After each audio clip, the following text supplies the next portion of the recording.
I never sat in a first class seat, but I'm fine. I was fine sitting in the coach, but thanks, right?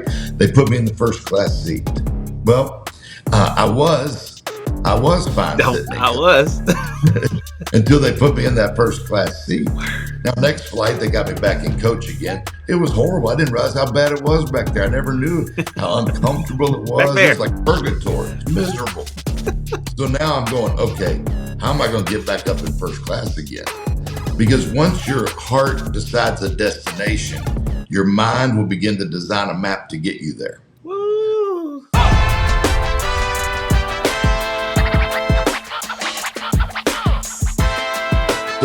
So now my heart said, man, I got to be in first class. That's better for me. So my mind goes, how could I get up there? But if you only fly this airline, you get some status and you get free upgrades.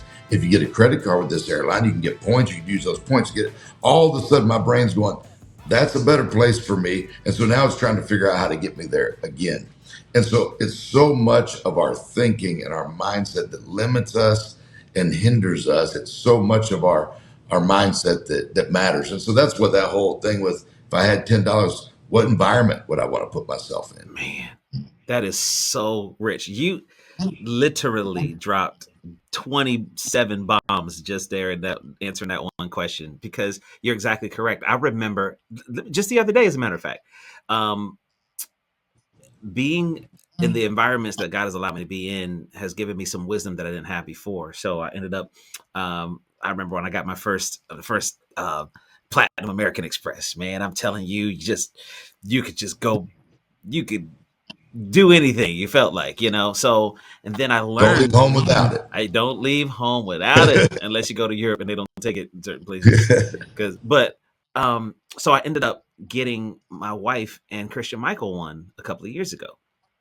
Well, Khristian Michael now is 16, so now is riding around with his friends and stuff like that. So hey, man, listen, if you're out somewhere, you're never without. So just make sure you got something to eat. This is me being there without being there, right?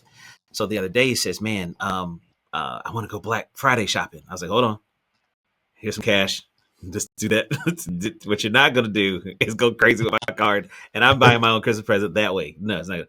But I said, but if you need something to eat, if you guys stop somewhere, get something to eat, then knock yourself out, have a good time, right? He gets home and say, man, what did you have for lunch? He's like, we went to Cracker Barrel. I was like, oh, cool. He was like, that's the first time my friends had ever been to Cracker Barrel. And for me, I'm like, what? Your friends have never been to...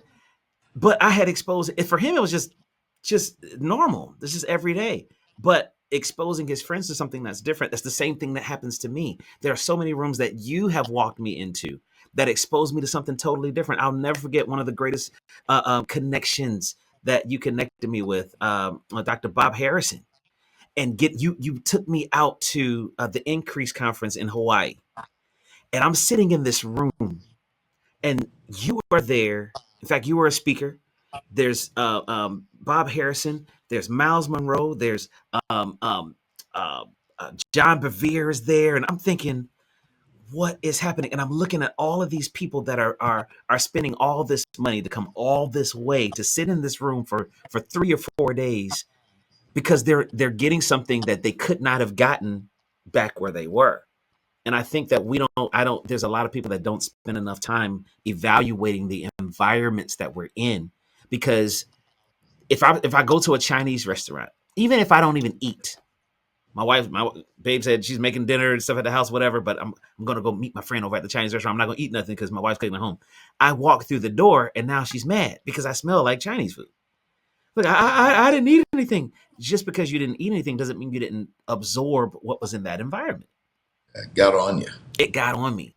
So saying that, I want to make sure that I'm in the right environments because that thing will get on me and I'll start thinking differently. I'll start, like you're talking about now, you went from first class to now I'm looking online and you're, all these private jets. And I'm like, my man, somebody asked, I saw it. But the other day I was still on row 39C not long ago. So we know how to be a base. We know how to be humble. Like, what am I doing? Somebody needs it right now. Like, hey, I can sit. It's okay. We'll still get there. As long as we land safely, we're okay. But I'm no longer as comfortable as I used to be in this environment. But and I brought my son along, right? I mean, my goodness, I don't know, however old I was when I first time I ever flew on a private plane. Oh my goodness. Well, my son, he's a teenager. Oh, I've done that. Yeah, I've done, So exposing him, it's going to save him a whole lot of time, right? There's three ways to learn: mistakes, which is the slowest way to learn. Learning from your mistakes. Mentors, it's a lot quicker. I'd rather that's learning from someone else's mistakes, right? They say there's no shortcut to success. Well, a good mentor is your shortcut to success. They'll keep you from making the same mistakes. I call a mentor. I said, I'm thinking about doing this. What do you think? I wouldn't do that if I was you, Dave. I go, why not? I think it's a great idea. He said, yeah, so did I. He'd already done it. Well, he just saved me 3 months of work, $40,000 of investment because he'd already done what I wanted to do. So mentors become your shortcut to success. And then money, you can buy wisdom. You can, I got thousands of books. Why? Too much stuff I don't know. Word. I hate not knowing stuff. And so I can't go to Barnes and Noble without spending $200 or $300. There's too much stuff I don't know. And so a book, my goodness, what took someone their entire lifetime to learn, I can learn in 3 hours for $20. You'd be crazy not to buy books, crazy not to listen to podcasts like the good stuff, Yes, sir. where you can learn what took people years. You can learn in 30 minutes, an hour. And so I think it's so important that wisdom and learning and growing, learn something today. If you want tomorrow to be different than today, sometimes it's little things, right? I learned that I had lunch with the guy whose company makes all of the airbags and seat belts for the Ford F-150s. Oh, wow. So if it's a Ford F-150, his company, so he's explaining airbags to me. And I never really thought much about airbags, but he's explaining if an airbag deploys, costs $500 to put an airbag back. I didn't know that information. Right? I learned something today anyway. But he was explaining because the passenger side, if no one's with you and the airbag deploys, it's still $500. Oh, wow. So he's like, the benefit is, you can turn that passenger side off, and which made me actually start thinking about the people who were riding with me, right? Because it's $500, right? You got to decide like who's worth it now. But I had a little accident the other day. I called home. I said, "Honey, don't worry, I'm fine. My airbag deployed. Sorry about your mom." But no, bad mother-in-law joke. But decisions, you got to make decisions. I love my mother-in-law. She's watching this podcast. She's awesome. A couple of Christmases ago, I got her a cemetery plot for Christmas, and for my mother-in-law. But I didn't get her anything last year. She was mad at me too. She goes, "You didn't give me anything for Christmas this year." I'm like, "You didn't even use what I What I gave you last year? Okay, all right. Learn something. All I'm saying is learn something. Learn something. I learned the other day, if you have at least 6 inches of belly fat and you get shot, it'll protect all your major organs. Huh. So I'm not fat at all. I'm just bulletproof, right? So I'm protecting the investment that got. all how you look at it. It's all Oh my gosh. perspective. Oh man, I love it. See, this is the kinds of to me, this is so valuable because this conversation is reinforcement of a lot of the things that I learned from you. You're responsible for me being in Orlando. Like literally, I would not be in this city and I would not have enjoyed all of the great benefits and friendships and connections without you. That was a level of exposure that I hadn't been ever exposed to. I remember when we had the office building off of Lee Road, and there was I think it was kind of like a Bible study. I think it was like a Bible study or something like that we used to do there. And Pastor Khristian would always set out tea for the Bible study. And I'm thinking, okay, T, I'm gonna go to Publix and grab the lifted, little, but I have never seen such beautiful tea bags. The things are they're like in like a triangle, and like you can see the herbs on the inside, and like, oh man, there's like flowers in there. This is great. Best tea I ever had in my life. Every little the honey, we just get the little sous vide thing, and just, but no, everyone had the little individual little, pour your little tea in it. It's like, what is happening right now? What is? But again, Yeah, it was exposure. It was yeah. exposure for me, and exposure for the people that were around you. Like, again, never knowing how to use my credit card until I met you online. You're like, yeah, go buy a you had me purchase something online, and I'm just looking at the card like, how do you do that? And Yeah. it's like, okay, well, do that, but it's putting myself in an environment, and sometimes it can be embarrassing to be in rooms with people that know that much more than you. Have you ever experienced walking in a room that you were A, intimidated to be in, or B, you felt like, I'll use the word embarrassed, like, because they know so much more than you. How do you handle those spaces? Oh, all the time, all the time. You're talking about learning how to use the credit card for the first time. I'll never forget. Traveled with a great man and was his assistant. I ended up in the room. I ended up his assistant, right? And so he's like, "Hey, can you have the car pulled up for valet, and then get the bellman ready?" And I'm like, uh, I've never had a car pulled up at valet. I've never valeted a car. I'm a poor kid in Mississippi. I mean, that we didn't stay in hotels. We stayed in motels. You can back your car up to your own door, Right, you know. right. And so I'm like, how do I? And I didn't have Google or Chat GPT to tell me what to do or how to call it up. But I had to. I learned. I'm sorry. Can you explain to me what that means? How much do I give them? What do I do? Right? But I've been exposed to that, Wow. and now I've been able to pour that. But so yeah, there's those environments where how did I get here? I walk into rooms all the time going, okay, what am I going to say Mm, when I get in this room? I mean, these guys are way higher level than me. I'm not going to be able to say anything. They want to talk to me. What am I going to say? I mean, I said it across the table from a billionaire just recently, and I'm like, where do I even start? Right? I mean, this guy's accomplished more. I mean, than his company this year will do 8.2 billion. whew, And so I'm thinking, what am I gonna say in this environment?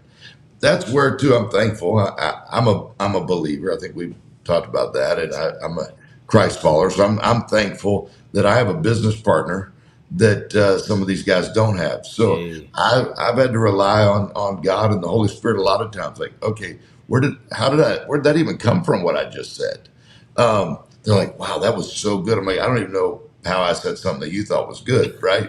And so, but again, it's confidence in knowing who I am, right? Not just confidence in who I am, but knowing who I am. Yes, sir. I say there's three ways to see yourself. You can see yourself the way other people see you, which may be good, may not be good. I learned a long time ago what other people think about you is none of your business, right? Word.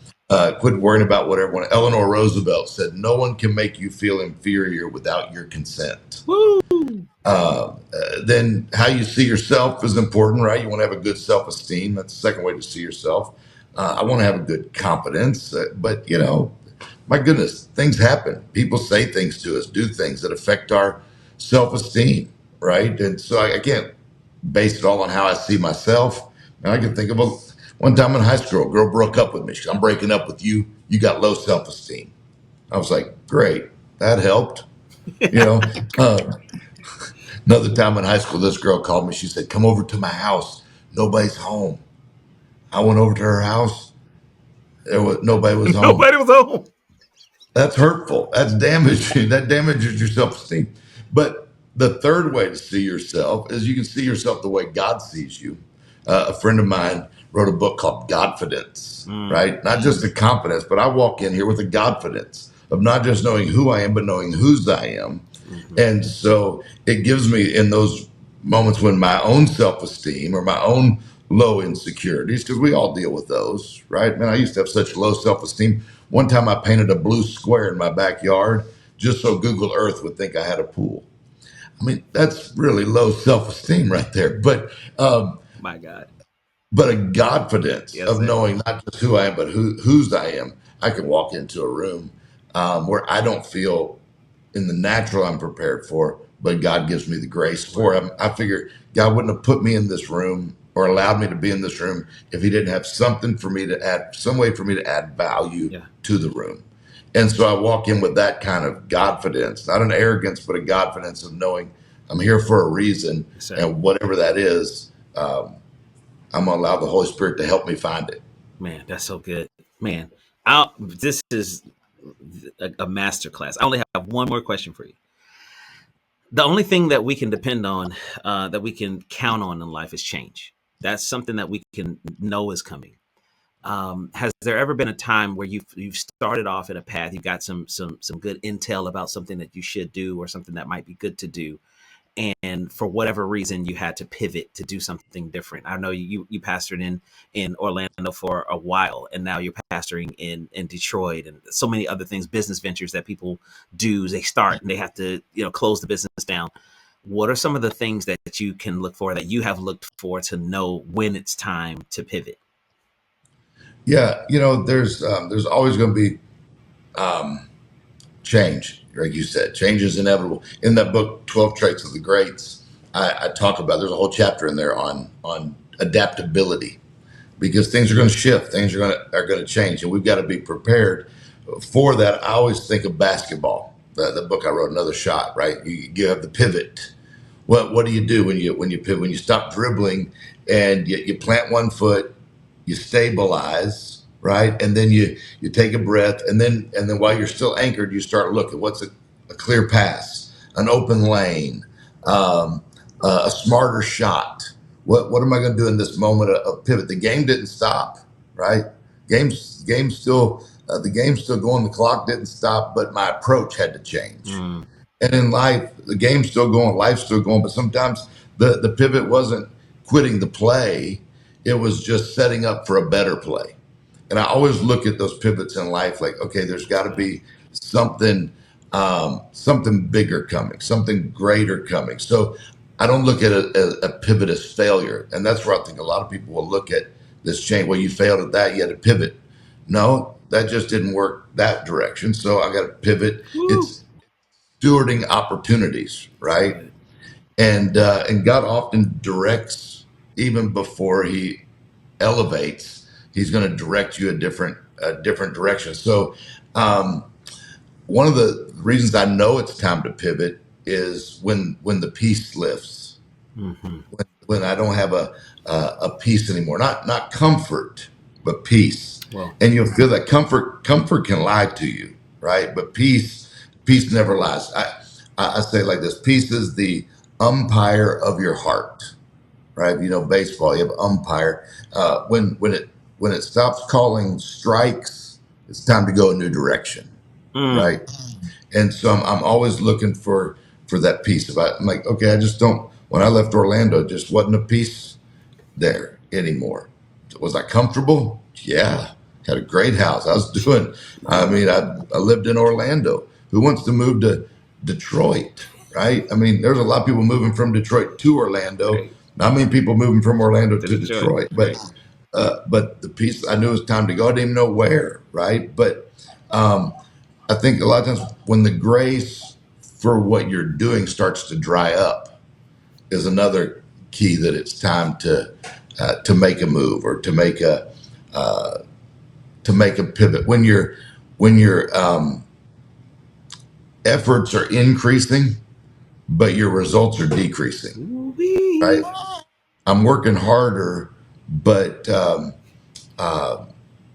not seeing as big a results. When your efforts rising, but the results are falling, right? So heaven may be redirecting your energy to something's different. So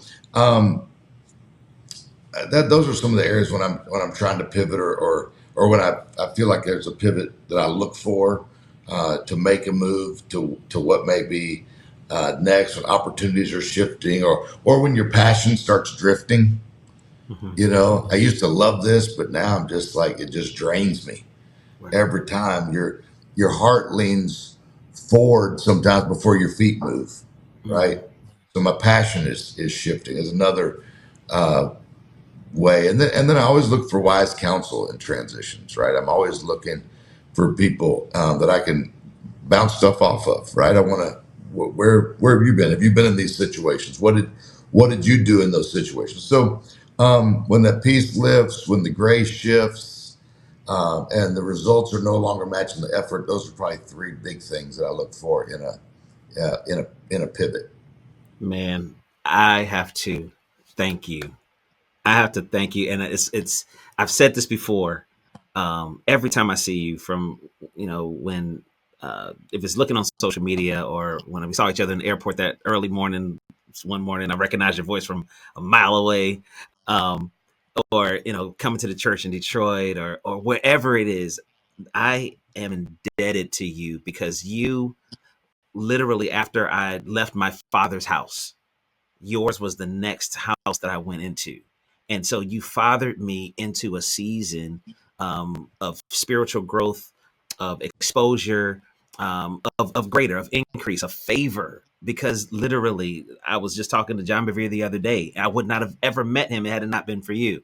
In the rooms that you walked me into, and you were patient with me, and you were gracious with me, and it was just, I was learning, I was new, and there was a lot of things that I was a lot of different places, but you were steady. You were consistent. And man, from the bottom of my heart, I appreciate and value and honor you for being that dude for me. And it is fitting that we're starting this year off with this interview because I owe you so much, man. And I'm glad that people that are watching this podcast have gotten a small portion of the deep impact that you have made in my life in such a short period of time, man. It's incredible. I mean, I was on a ship there. It wasn't Disney, but I was on a ship this one time, and I'm not dropping this name, but Babyface was doing this question and answer, and I knew that we needed to get him out of this room and through to the room where he was going to sign without him walking through all of the people,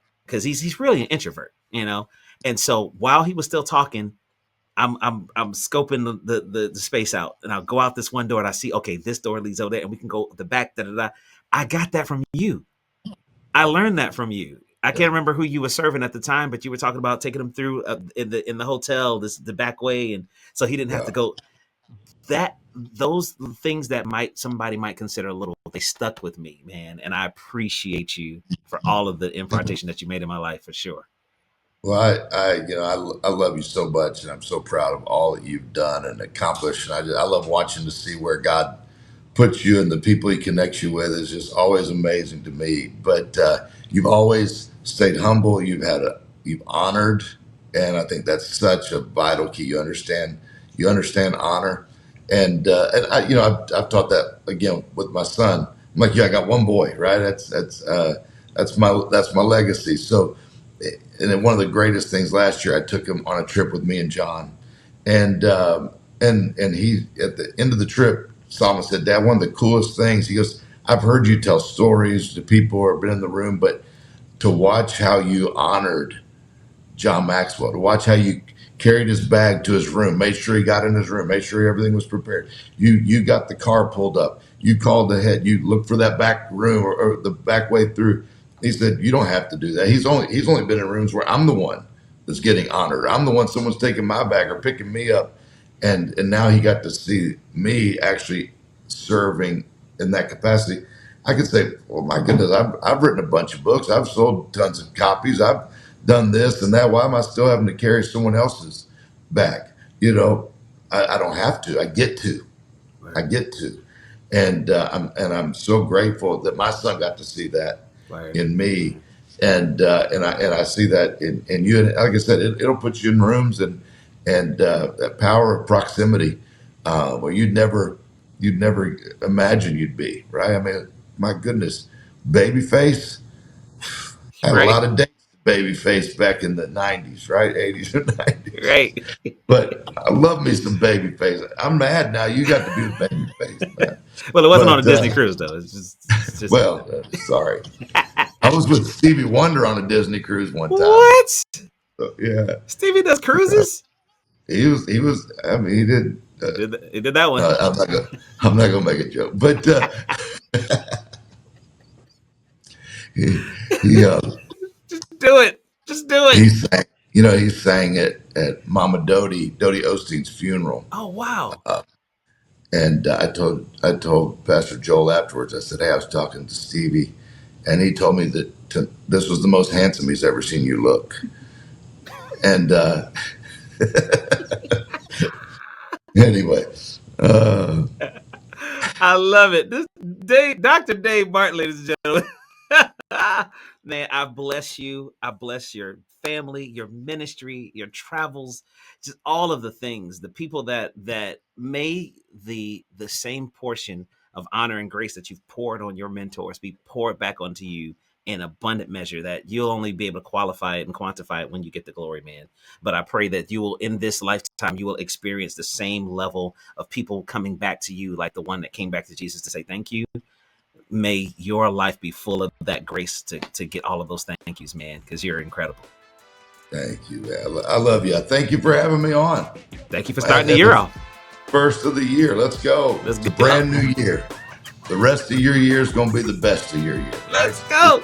It's just starting. Let's make it the best. Make it the best.